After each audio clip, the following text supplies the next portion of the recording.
What is up, everybody? It is your boy Ansioso7 here. Welcome to another iceberg video. Today I'm going to be taking a look through the Puyo Puyo Iceberg. Now, while I did make this iceberg myself, I did use two others icebergs that I saw online by these two users. I'll put their names up on the screen. I took some mini points from theirs and kind of morphed them together into my own iceberg and whatnot. I threw some points of my own on there as well. And yeah, I don't really need to explain much more. Let's just go right into it.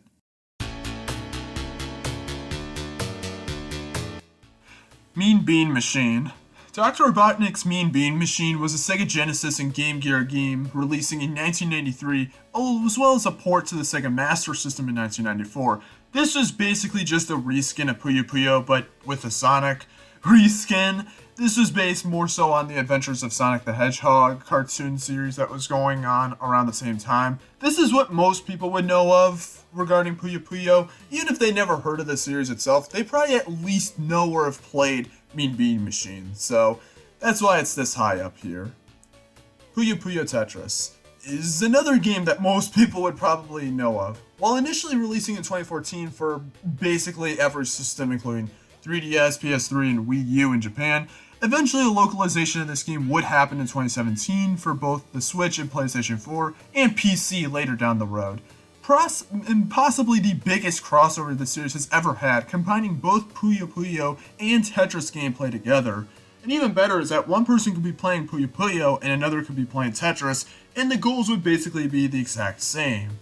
But yeah, this game is what most people would probably know of. This was the game that got people to really learn Puyo, in all honesty. This and Mean Bean Machine. Regional name changes. One thing that's very common throughout the series is name changes throughout the various regions. One of the most prominent ones being Satan being renamed to Dark Prince, possibly for religious reasons, as well as Arl originally being named Sylvana in the original arcade game localization. More on that later. And there's a lot of other names, though I'm not going through all of them. Sue Rule. This is probably the most common rule set for Puyo Puyo. This rule set includes offsetting garbage Puyos, so that way if garbage Puyos appear on your screen but you get a good enough chain, you can offset it to the other player. It also has the all clear mechanic, where if you clear all the Puyos on screen, you get the all clear, which can get one like huge chain of Puyos going through. It started its stuff going in Puyo Puyo 2, which is what the rule is named after. Kirby's Avalanche. This was another reskin, this time being released in 1995 for the SNES. This is the similar concept to Mean Bean Machine, but now reskinned with Kirby characters. It's more of a remake though, as it has a lot of graphical things changed, so it doesn't look quite the same compared to what Mean Bean Machine looked like, which more or less used very similar graphics to that of the Puyo Puyo on the Genesis. Satan/Dark Prince. I said this before, but yeah, they changed the name, probably again for religious reasons. What is Risakuma? Well, Risakuma is a rather strange creature, having a squirrel bear head and being rather strange, such as being able to dispense juice from his paws and supposedly his head being a mask for who he really is. But who is he and what really is he? I don't know. And honestly, who knows? 24 character limit. People believe that there's a character roster limit of 24, supposedly because 24 in Japanese sounds similar to Puyo, that being Mitsuyo. I probably butchered that badly, but I don't believe this to be true, as other games like Puyo Puyo Tetris 2 has like 40 characters, so I don't think the 24 character limit is really that true. It's probably more of just a coincidence.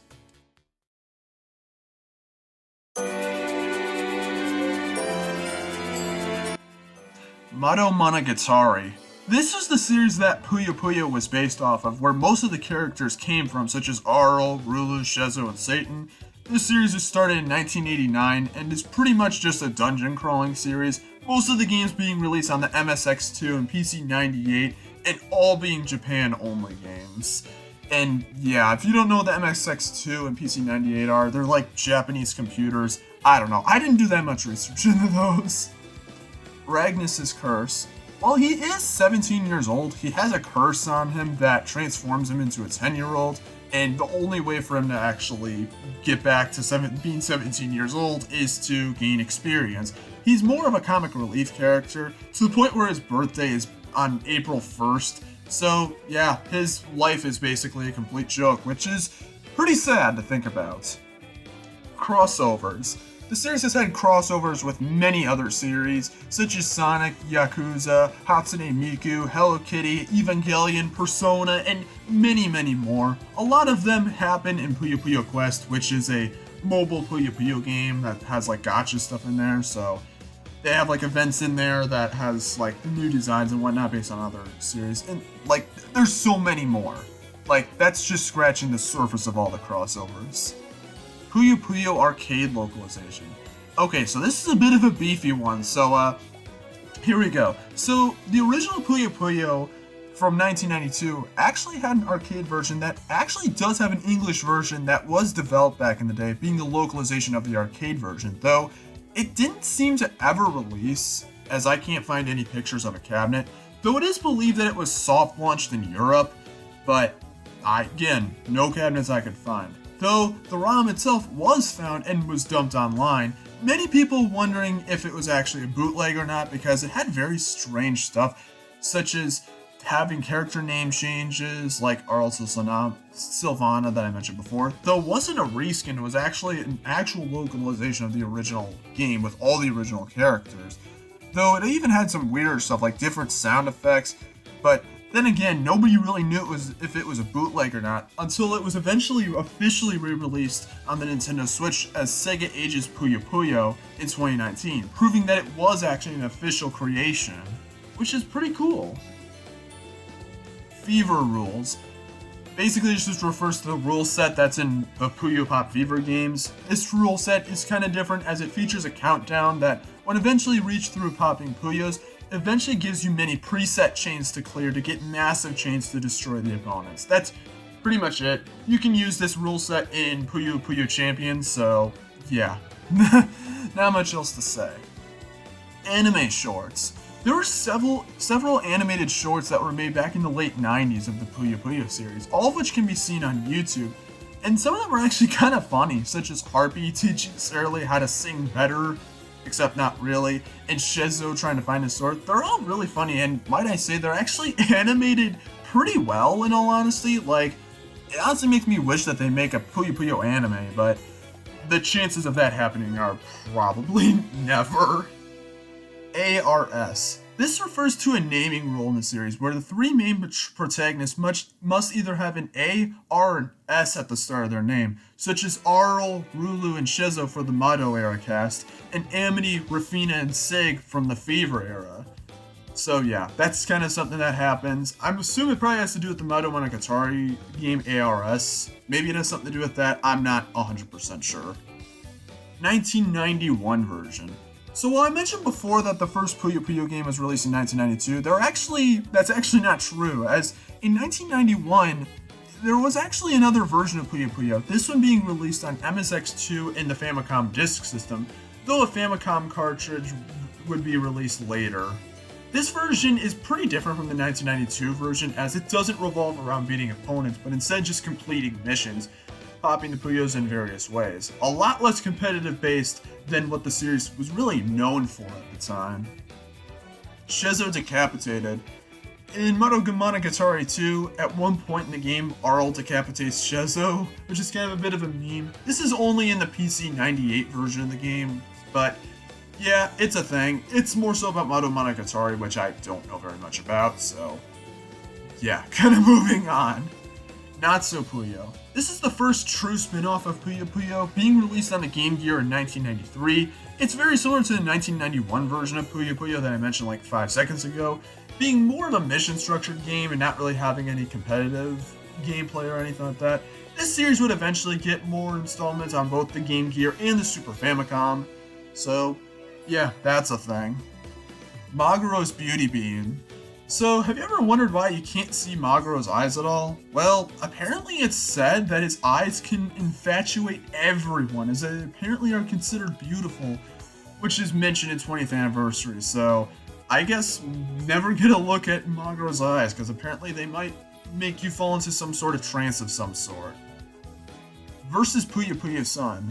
So this is rather strange. So in October of 2022, for the Sega Genesis Mini 2, a plug-and-play Sega Genesis with a bunch of built-in games, developer M2 made a version of Puyo Puyo Sun that could actually run on the Sega Genesis, despite Puyo Puyo Sun never releasing on the Genesis.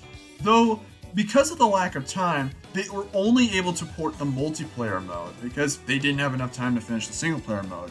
Mentioning that it would have taken around 3 more months or so, which is just so strange. So we have Puyo Puyo Sun on this Genesis like NES Classic sort of system with just the multiplayer, which is rather strange, though it does technically make it the first time that Puyo Puyo Sun was released outside of Japan. It's kind of strange if I'm going to be honest, but I do hope that this does mean that maybe a full version, a full localization of Puyo Puyo Sun could come out on modern consoles in the future. Only time will tell, though.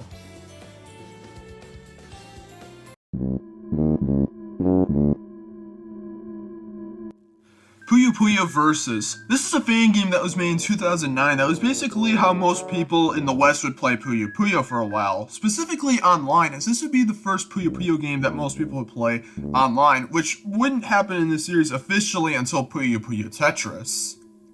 Disk Station. This was basically the way that Compile, the original developers of Puyo Puyo, would advertise their games. It was basically a series of disc magazines that were published from 1988 to 2000, which would contain demos as well as full releases of games. And here's the thing, all the magazines were on floppy disks for both the MSX2 and PC98, and eventually Windows 95 computers. Basically, this is how they would advertise their upcoming games and whatnot. It is kind of interesting that they would actually put their magazine completely on, like, floppy disks. Like, you don't really see that too often. Quirks. This is another Puyo Puyo reskin. This was released for Windows and Mac in 1995. Though, unlike Mean Bean Machine and Kirby's Avalanche, this game did not use previously established franchises, being completely original, using 3D models for the portraits in the middle of the screen.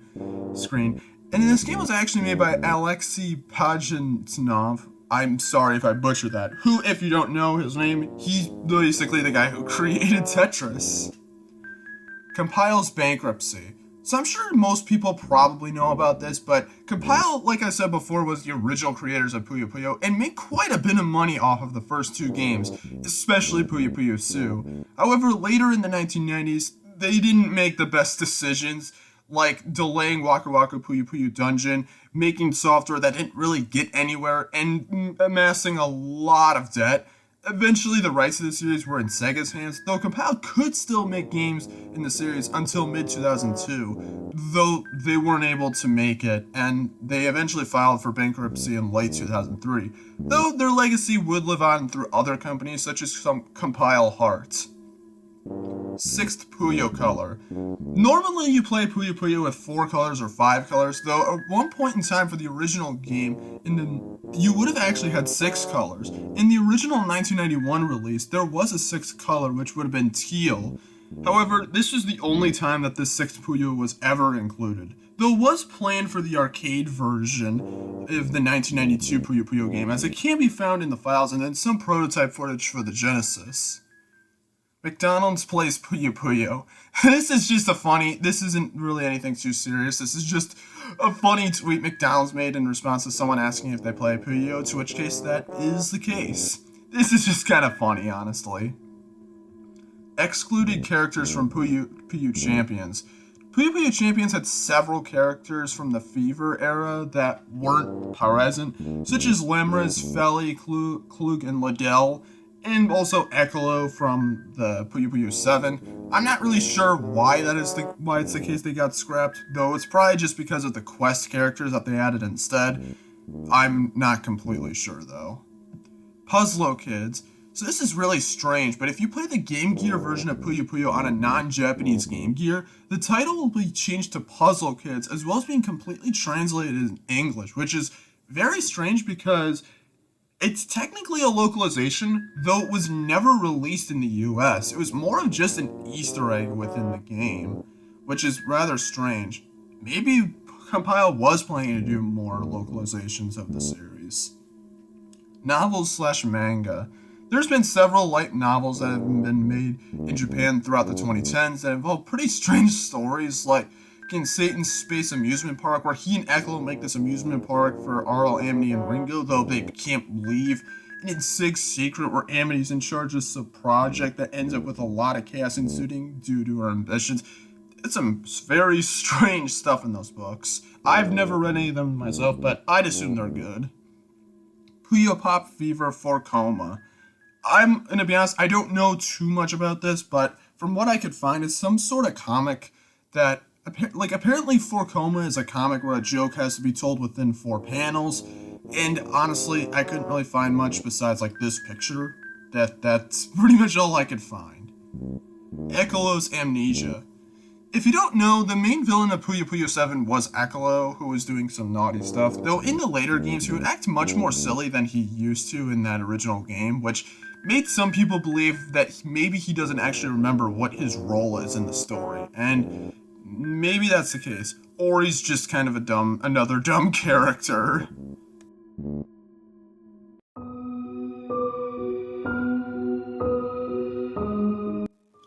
Puyo Puyo Compendium. This is another fan game that was created by a user, and forgive me for butchering this name, Zerodox.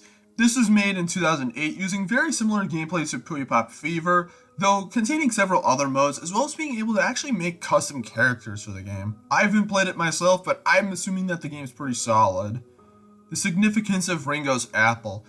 There are many things that the apple Ringo holds could refer to. Number one, it could just refer to the fact that her name is the Japanese word for apple.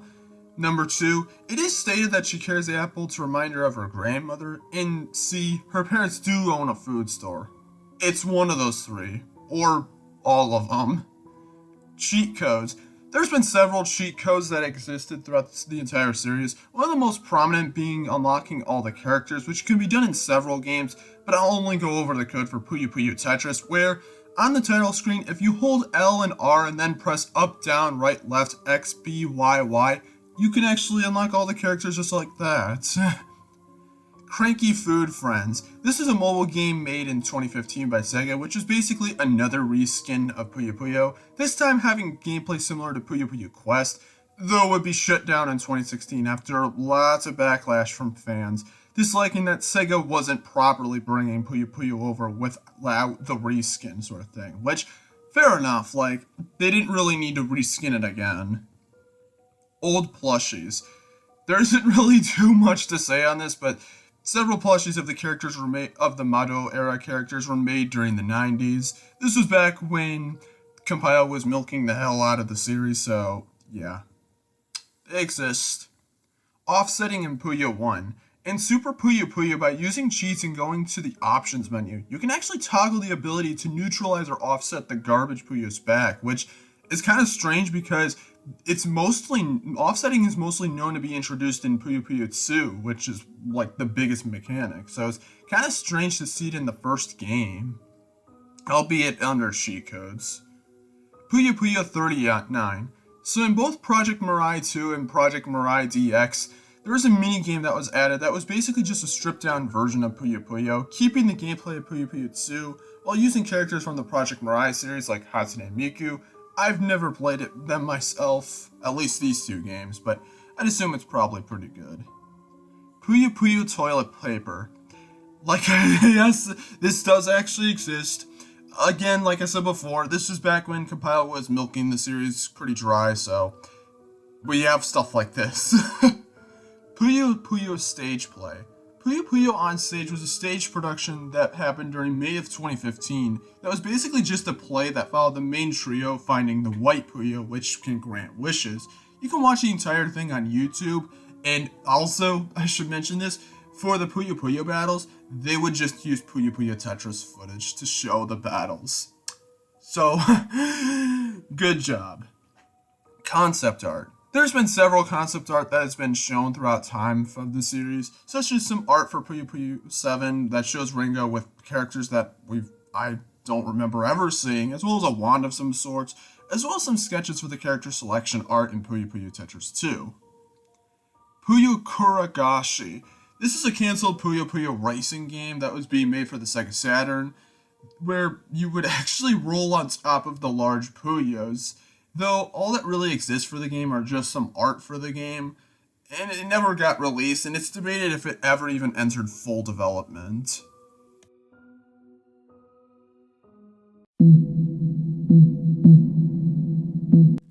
Haro no Puyo Puyo. This is a very obscure Game Boy Advance game that was released in 2005, which is basically another Puyo Puyo game that has similar gameplay to Sue, though this time all the characters and art are from Mobile Suit Gundam, which is basically an anime that involves big mechs. I've never watched the show myself, so take my word for it if you want.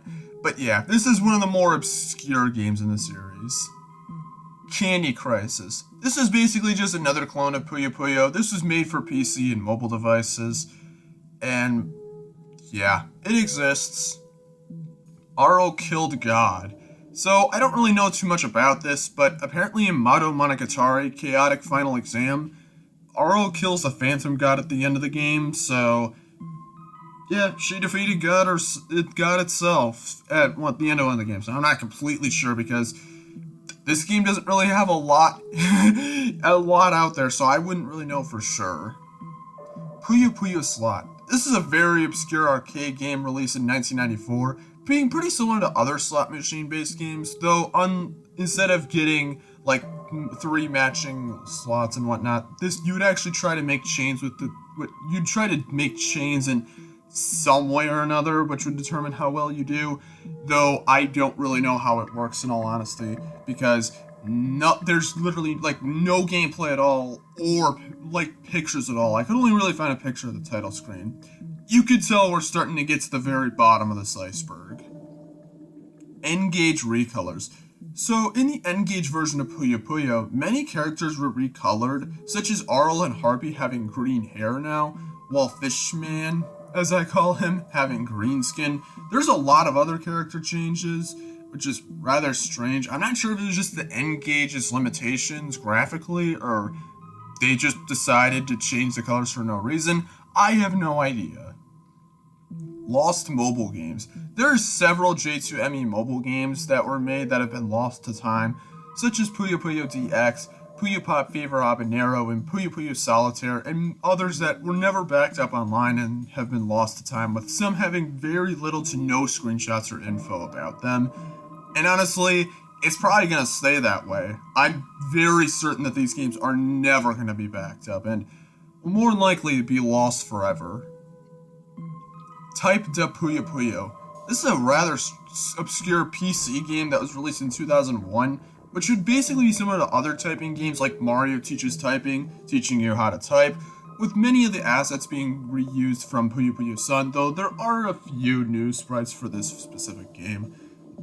Another thing I should probably mention is how apparently rare this game is, because from what I could see online, very few physical versions exist. And your boy has one, but I've gone to eBay before to look this up, and I have not been able to find any copies of it. So, pretty obscure game to say the least. Lost compile characters. There are several characters from the Mato Monogatari games that never properly appeared in Puyo Puyo. Some of these characters being Armadillo, Bun Bun, Camus, and like many more. I'm not going through the whole list.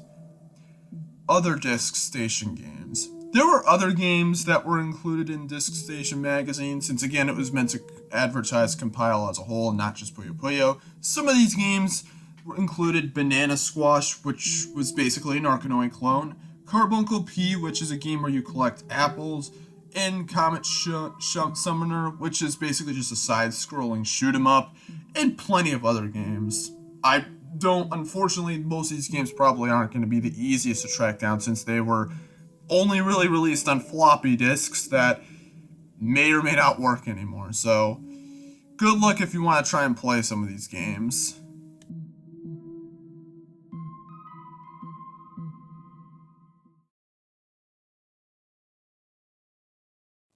Time loop theory. This is a theory that all the events within the games repeat over and over to the end of time, with very little to break the cycle, which could explain why time never truly passes in the series. They're forced to live out these scenarios over and over and over without any free will. Puyo Puyo 8, do not research. An 8th mainline entry was planned, though scrapped due to being apparently too different from the rest of the series, as it would contain much more inappropriate content, such as gore and other disturbing things. I would personally not risk looking into it, as it could cause massive amounts of suffering. Satan never loved Earl.